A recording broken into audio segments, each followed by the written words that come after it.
Jim, let's shift gears a little bit and just talk about business in general. How would you say your business is changing or maybe changing for the long term because of this crisis? From a transactional side, I'm seeing things continue to be solid.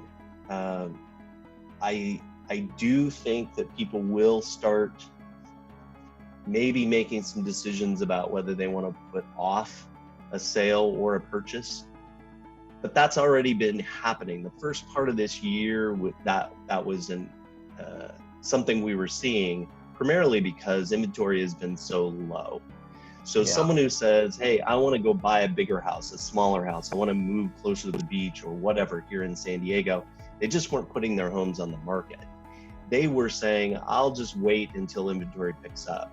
Now that inventory is picking up just a little bit, and again, we're really low in inventory here in San Diego, we're seeing actually that inventory is coming up and that buyers are still buying.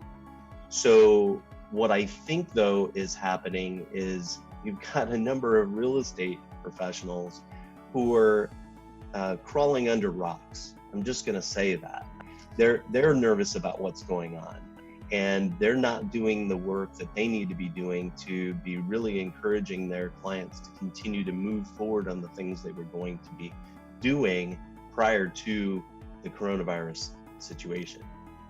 How would you say that maybe just as far as the way of doing business or the way buying a house might change? For example, technologically speaking, I imagine you're doing more on Zoom calls like this than you used to. Do you think that's going to continue? Do you think people will have virtual tours of houses more often or interact with you as a realtor more often this way? Or does it go back to the way it was once we were all finally out and dancing in the park? That's a really great question that I've spent a lot of time thinking about that. I think what we might see is the handshake go away.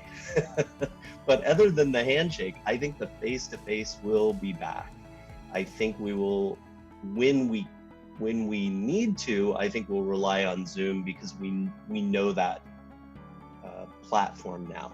But as many times as we can, as frequently as we can, we will still meet face-to-face. I think the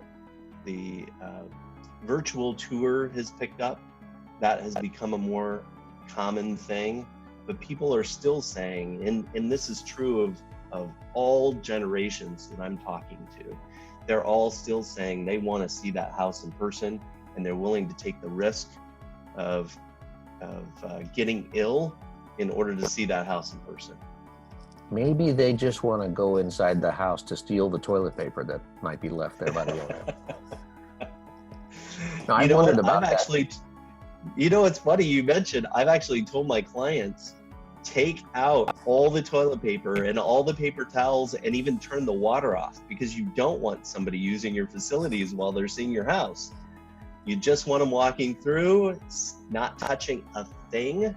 So we have actually, I've developed a huge script and a protocol that any agent that shows any of my listings must follow if he's going to show it physically to his clients.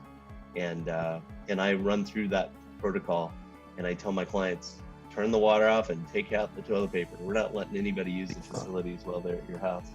That's pretty funny. I've actually thought about this, that while things are shut down, that maybe at the church, the thing that is in the most danger of a break-in is the toilet paper, and people might be breaking in for that. Although I have to say, yesterday I was in Costco, and once again, there was a mountain of toilet paper there. So I think that Yes. that crisis is coming to an end already.